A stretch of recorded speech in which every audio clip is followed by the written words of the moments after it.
আমাদের দেশের তত্ত্বাবধায়ক সরকার বা অথবা কি অন্তর্বর্তীকালীন সরকারও কি আমানতের খেয়ানত করেছে? এই সমস্ত ফাহেসা কথাবার্তাগুলোকে গ্রহণ করে উচিত ছিল তাদের কাছ থেকে কি এগুলো না নেওয়া। কারণ একজন মুসলিম তার চিন্তা চেতনার সাথে সাংঘর্ষিক এরকম কোন জিনিসকে তারা কোনদিনই প্রশ্রয় দিতে পারে না। তো সেখানে কি বলা হয়েছে? দেহ আমার, সিদ্ধান্ত আমার। আল্লাহ কি অনুমোদন দিয়েছে? তারা যদিও এটা দিয়ে বুঝাচ্ছে যে আমার দেহ আমি যাকে ইচ্ছা তাকে ফ্রিতে দিব, অল্পতে দিব, অথবা কি বিনা টাকায় দিব, টাকায় দিব ইত্যাদি, অথবা কি কর্মী হয়ে যাব। যেমন আস্তে আস্তে এক সময় বেশ্যা শুনতাম, এরপরে পতিতা, এখন পতিতাও বলে না, বেশ্যাও বলে না, বলে কি যৌন কর্মী। আর এই কর্মীকেই এখন কি রাষ্ট্রীয়ভাবে স্বীকৃতি দিয়ে শ্রমিক হিসাবে তারা আখ্যায়িত করবে। তার শ্রমের কি কার্ড থাকবে এবং সে যেখানে ইচ্ছা সেখানে এটা করবে, বলবে আমি শ্রম করতেছি, শ্রম দিচ্ছি আমি। তখন শ্রমিকের যে অধিকার, সেই অধিকারের জন্য কি তারাও কি আন্দোলন করবে। কিন্তু ইসলাম কি বলে? আল আমা, অঙ্গ প্রত্যঙ্গ যেগুলো আল্লাহ আমাদেরকে দিয়েছেন এগুলো আমানত। কিন্তু এই আমানত কি আমি যা ইচ্ছে সেভাবে খরচ করব? এই যে মানুষ আত্মহত্যা করে, এটা কি জায়েজ? তার নিজের নাফস সে দুনিয়া থেকে দরকার নেই, আমার ভাল লাগতেছে না, দুনিয়াতে বেঁচে থাকবো না, চলে যাব, পারবে? হ্যাঁ, কবীরা গুনাহ, জাহান্নামে আযাব ভোগ করবে। কাজেই আল্লাহ রাব্বুল আলামিন ওয়ালা তুলকু বিআইদিকুম ইলাত তাহলুকা, তোমরা তোমাদের নিজেদেরকে কি তোমরা হালাকাতের দিকে কি দিতে পারবে না। ওয়ালা তাকতুলু আনফুসাকুম, নিজেদের নফসকে কি তোমরা হত্যাও করতে পারবে না। ঠিক তেমনি ভাবে এগুলো আমানত। আল্লাহ রাসূল সাল্লাল্লাহু আলাইহি ওয়াসাল্লামের হাদিস, মাইয়াদমান লি মা বাইনা ফাক্কাইহি ওয়া মা বাইনা রিজলাইহি আদমান লাহুল জান্নাহ, যে ব্যক্তি, আল্লাহ রাসূল বলতেছেন, যে ব্যক্তি জিম্মাদার হবে, জামিন হবে, কিসের? মা বাইনা ফাক্কাই, তার দুই চোয়ালের মাঝে যা আছে, মুখ, ওয়া মা বাইনা রিজলাই, এবং তার দুই রানের মাঝে যা আছে, অর্থাৎ মুখ এবং যৌনাঙ্গ, আদমান লাহুল জান্নাহ, তাহলে আমি তার জন্য জান্নাতের জিম্মাদার হয়ে যাব। সুবহানাল্লাহ। এটা একটা আমানত আমাদের কাছে। মুখ আল্লাহ কেন দিয়েছেন? ফাহেসা কথাবার্তা বলার জন্য, সারাদিন মানুষের গীবাত, ব্যক্তি চর্চা করানোর জন্য, বিভিন্ন রকমের কথাবার্তা বললে সমাজের মাঝে নিজের সুনাম অথবা মানুষকে হাসানোর জন্য।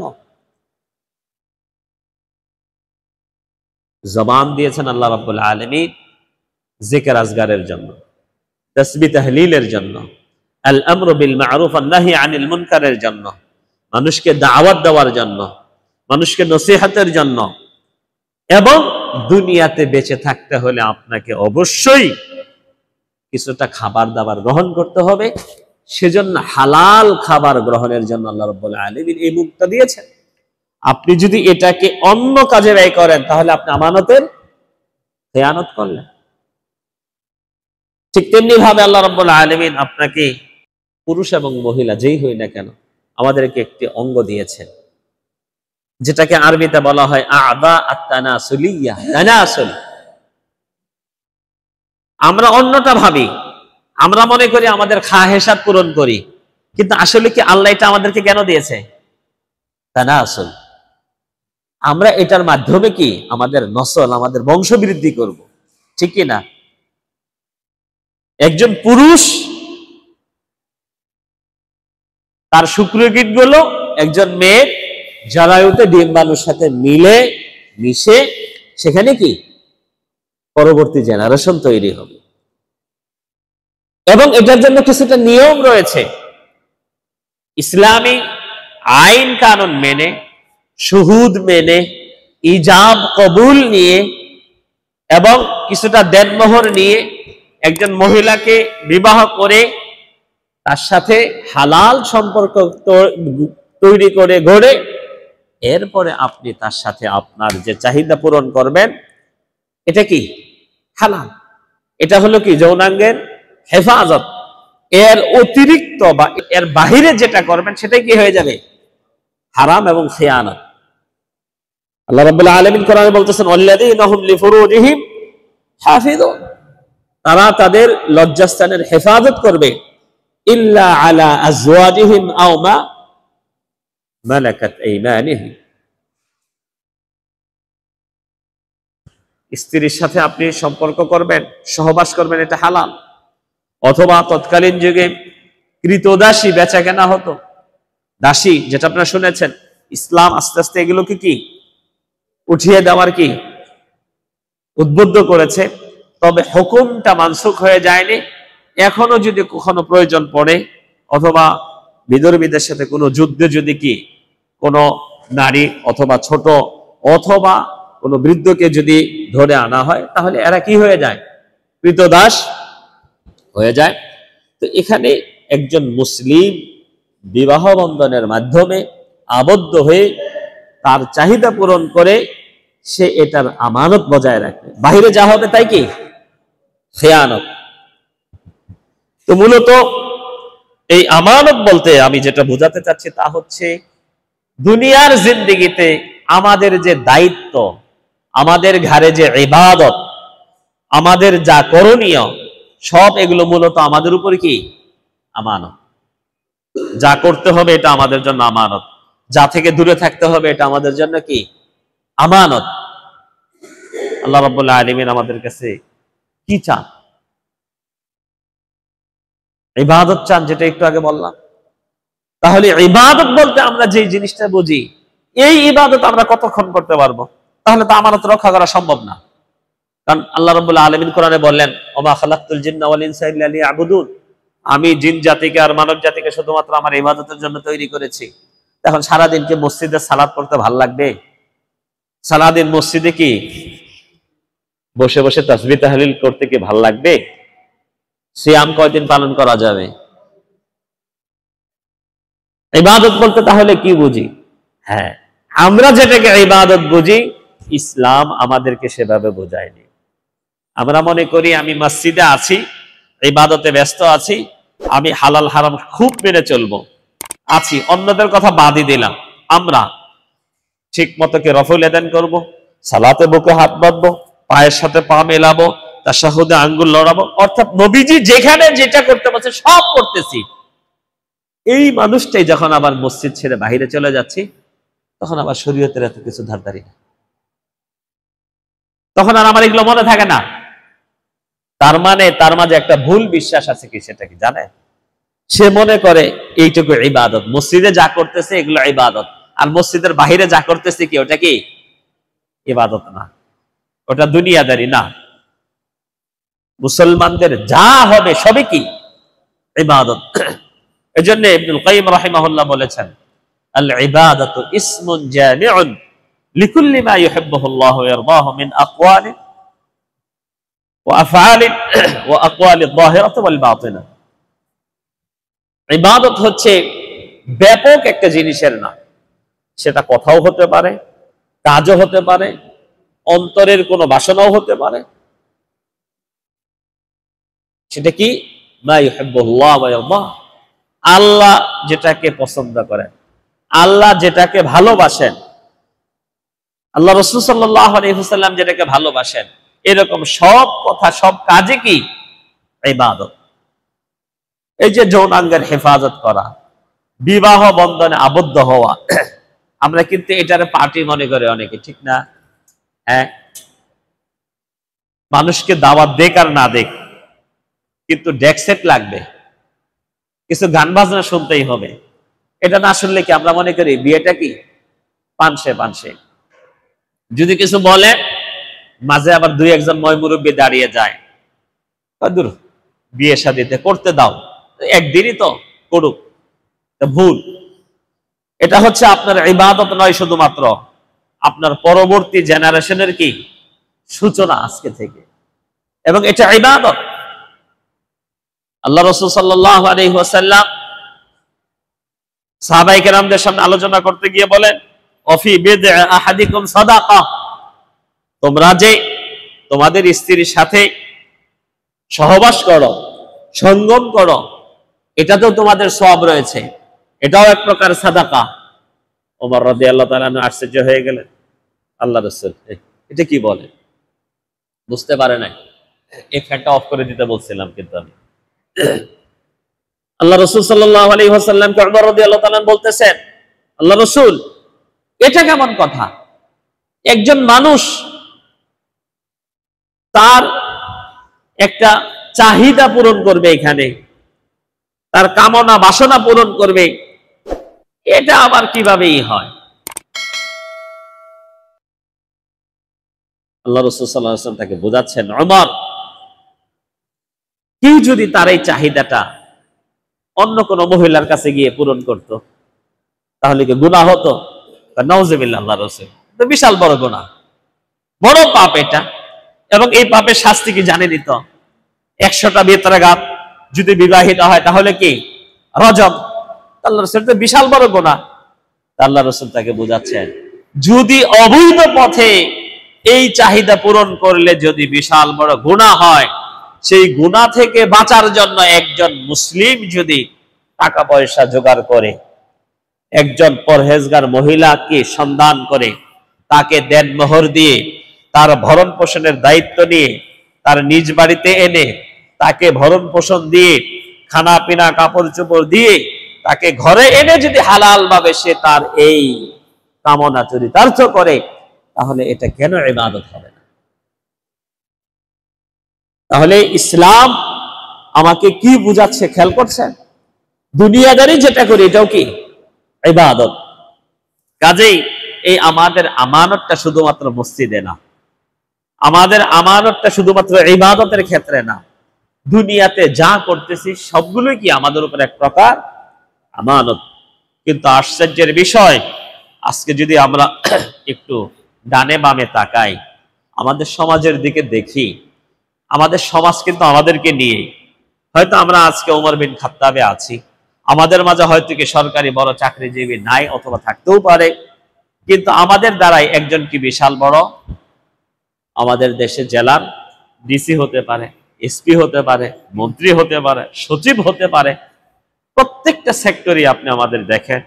আমাদের বাংলাদেশের কথাই বলি, যেহেতু আমরা আমাদের দেশেই বসবাস করি, অন্য দেশ নিয়ে কথা পরে বলবো, কিন্তু আমাদের দেশের সূচনা শুরু থেকে যারা মিনিস্ট্রি বা মন্ত্রণালয়ে আছে, যারা আমাদের দেশের সংসদে আছে, এদের মাঝে আমানত আপনি খুঁজে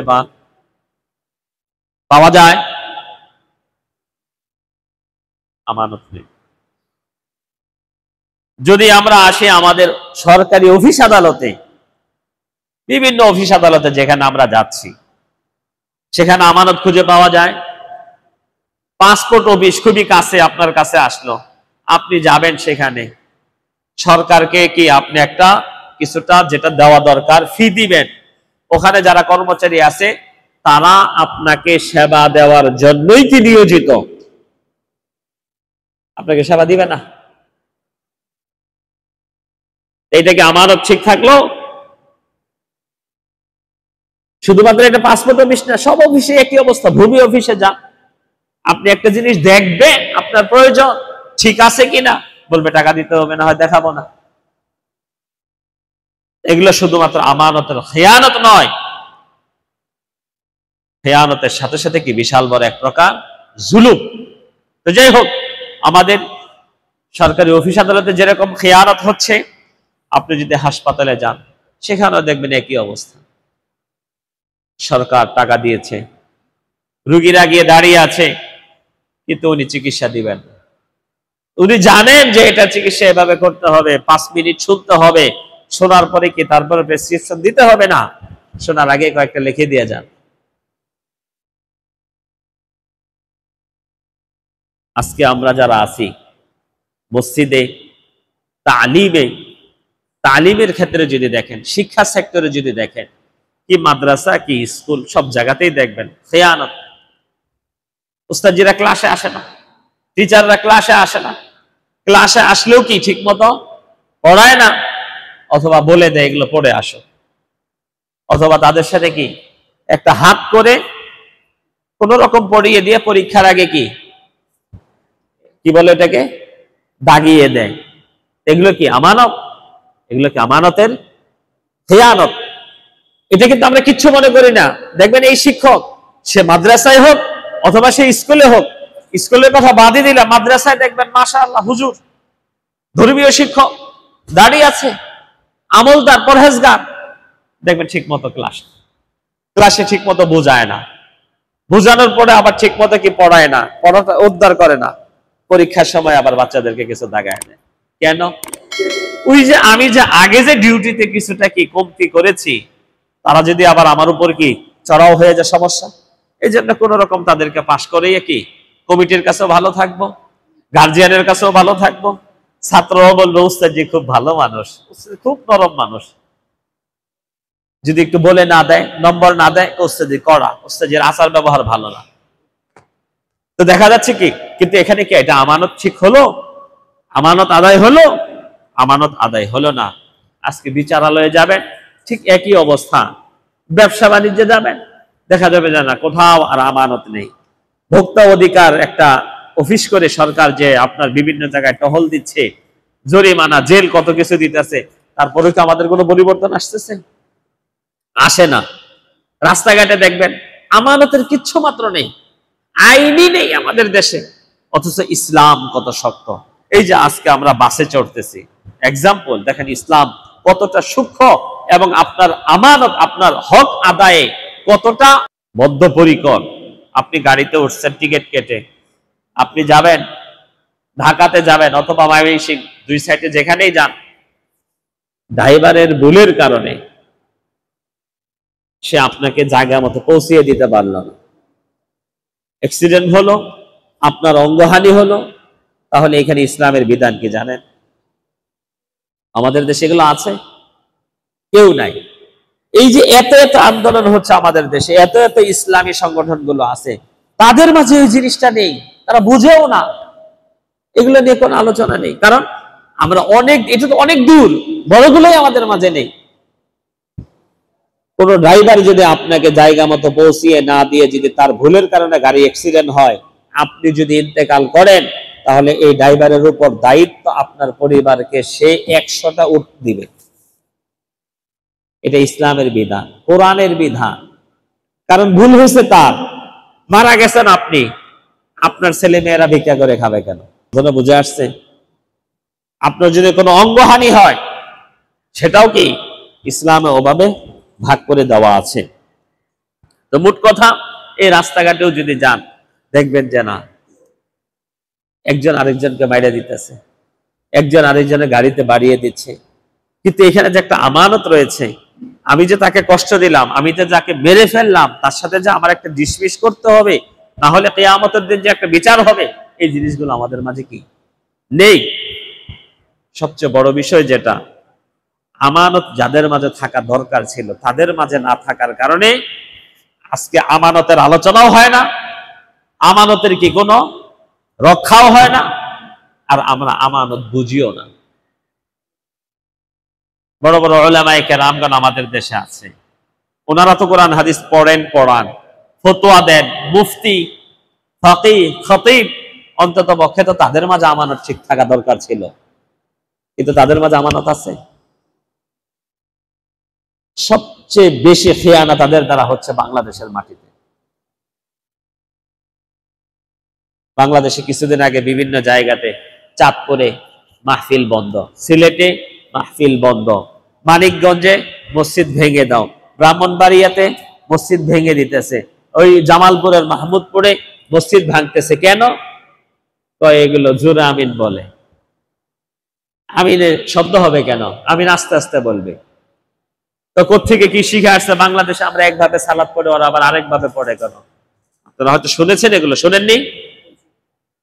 তারা কি এটা কি আমানতের পরিচয় দিল না খেয়ানতের পরিচয় দিল? তারা কি জানে না হাদিসে আছে কিনা নাই? বলতেছে এভাবে যে উনি তো অনেক বড় মাপের শেখ, উনার অন্তত বছর জিজ্ঞাসা করেন। তার মানে মুআল্লিম হলো উনি একজন প্রফেসর, জেনারেল শিক্ষিত মানুষ, কিন্তু এই কাজে অনেকদিন ধরে জড়িত আছেন। তো উনি জানেন যে জর্দা খাওয়াটা কি হারাম, কিন্তু যেহেতু ওনার কোনো সার্টিফিকেট নেই, ওনারা পাত্তা দিতেছে না। জর্দা খাইতেছে, পকেটে আছে, আবার হয়তো ব্যাগেও নিছে, বুঝাইতেছে কারণ ধরা পড়লে তো এই ট্রাভেল এজেন্সিরও কি একটা কি শাস্তির আওতায় আসবে। মুখ ভরে খাচ্ছে। তা আমার কথা যখন বলল, উনি পরিচয় দিয়ে দিল যে উনি মদিনায় পড়ছেন, উনি তায়েফে দাওয়া সেন্টারে চাকরি করছেন, গত বছর আমাদের এখানে তালিম দিয়েছেন, এখন এই কাজে আছেন। উনারে জিজ্ঞেস করেন। জিজ্ঞেস করার আগেই তো তার ভক্তি নেই। জিজ্ঞেস করতেছে, কয় জর্দা খাওয়া কি হারাম নাকি? আমি কেন হালাল নাকি এটা? তো কেন হারাম হবে কেন? আমি এটা কি নেশাদারের মাঝে পড়ে কি পড়ে না? তখন কি কথা পেঁচাইতেছে, কয় না এটা তো ওইরকম নেশা না, এটা হালকা নেশা। তো দেখলাম যে না, আলেম হয়ে যখন তুমি এরকম পেঁচাবা, তোমার সাথে কথাবার্তা বলাটাই কি সময়ের অপচয়। তো এই হারাম জিনিস, আল্লাহ রাসূল সাল্লাল্লাহু আলাইহি ওয়াসাল্লাম বলেন, আল খামরু কুল্লু মা খামার আল আকল, যেই জিনিসটা আপনার বিবেককে পরিবর্তন করে দেয় সেটাই কি নেশার মাঝে পড়ে যায়। আল্লাহ রাসূলের হাদিস, মা আসকারা কালিলুহু ফাকাসীরুহু হারাম, যেই জিনিসটার বেশি খেলে নেশা আসে তার এক বিন্দু পরিমাণ খাওয়াটাও কি হারাম। কিন্তু না, সৌদি সরকার বাধ্য হয়ে এখন যখন দেখতেছে যে না এদের মাধ্যমে ওই দেশে সাপ্লাই হইতেছে, ধরা পড়ছে অনেকগুলো, অনেক হাজি, এগুলোকে আমানতের খেয়ানত হচ্ছে। এর জন্য দায়ী কারা? আলেমরা। একজন আলেম যখন মসজিদে বসে পানের কি ডিব্বা নিয়ে জর্দা কি দিতেছে, হারাম জিনিসে মসজিদে বসে খাচ্ছে, একজন আওয়াম মানুষ, মূর্খ মানুষ, সে তো নিশ্চিত আলাদা ফতোয়া জিজ্ঞাসা করার দরকার নাই। উস্তাদজিকে দেখছি উনি মসজিদে বসে বসে খেয়েছেন, হারাম হলে আবার খায় কেমনে? আলাদা কোনো ফতোয়া জিজ্ঞেস করবে সে? কারণ তার প্রতি তার আলাদা একটা কি দুর্বলতা বা বিশ্বাস রয়েছে। তাহলে আমি কি বলবো, এখানে কি আলেম কি এটার খেয়ানত করলেন না? হ্যাঁ, বড় আফসোসের বিষয়। এদিকে যেরকম খেয়ানত হচ্ছে, এই সমস্ত আলেমরা মসজিদে অনেক কিছুর খেয়ানত করে। আমি এক জায়গায় আলোচনায় গিয়েছিলাম যে আজকে আমাদের সমাজের মসজিদগুলোতে দেখবেন, আলহামদুলিল্লাহ আমাদের এই মসজিদে পাবেন না, কিন্তু অনেক মসজিদে ইমাম সাহেবদেরকে দেখবেন সালাতটা এত দ্রুত পড়ায়, এত দ্রুত পড়ায় যে আপনি তাসবিহ তাহলিল করতে পারবেন না। পড়ানোর পরে আল্লাহ রাসূল সাল্লাল্লাহু আলাইহি ওয়াসাল্লাম শিক্ষা দিয়েছেন 33 বার সুবহানাল্লাহ, 33 বার আলহামদুলিল্লাহ, 34 বার আল্লাহু আকবার, এগুলো পড়বে। আয়াতুল কুরসি পড়বে, সূরাতুন নাস, সূরাতুল ফালাক, সূরাতুল ইখলাস, এগুলো পড়বে 3 বার করে। তাসবিহ তাহলিল আরো আছে না, এগুলোর ফজিলত বলা হয়েছে। আয়াতুল কুরসি পড়তে বলা হয়েছে, এবং এটাও বলা হয়েছে আয়াতুল কুরসি পড়লে কি মৃত্যু একমাত্র তার বাধা হয়ে থাকে, মরার সাথে সাথে কি সে জান্নাতে চলে যাবে। তাসবিহ যেগুলো যদি পড়ে, তাসবিহ তাহলিল যেগুলো যদি পড়ে, তাহলে আল্লাহ রাসূল বলেন সমুদ্র ফেনা পরিমাণ যদি গুনাহ থাকে কারো আমলনামায়, সেটা কি হয়ে যাবে? ক্ষমা হয়ে যাবে। তাহলে এত ফজিলতের হাদিসগুলো থাকার পরেও খতিব সাহেব বা আলেম সাহেব বড় মুফতি না হোক, কিন্তু এই হাদিসগুলো তো উনি জানেন, উনি নিজে পড়ছে, উনি নিজে পড়ে। কারণ যে কয় সেকেন্ড পরে উনি মুনাজাত ধরছেন, এতক্ষণ সময় এগুলো পড়া সম্ভবপর নয়। পড়ে দিল 30 সেকেন্ডের একটা মুনাজাত করে, কোন রকম সুন্নত পড়ে মুসল্লিদের কি চিপা চাপা দিয়ে বের হয়ে চলে গেছে। মুয়াজ্জিনের কাছে তো চাবি আছে, অথবা তালা খুলে রেখে চলে গেছে। অথচ এই হুজুরকে দেখবেন কোথায় বসে আড্ডা দিচ্ছে জানেন? চা স্টলে বসে আড্ডা দিচ্ছে। কাদের সাথে আড্ডা দেয়? দেখেন মসজিদের দায়িত্বশীল কারা কারা, তাদের সাথে কি তার চলাফেরা শক্ত করলে চাকরি কোনোদিন কি জীবনে আর যাওয়ার কি ভয় নাই।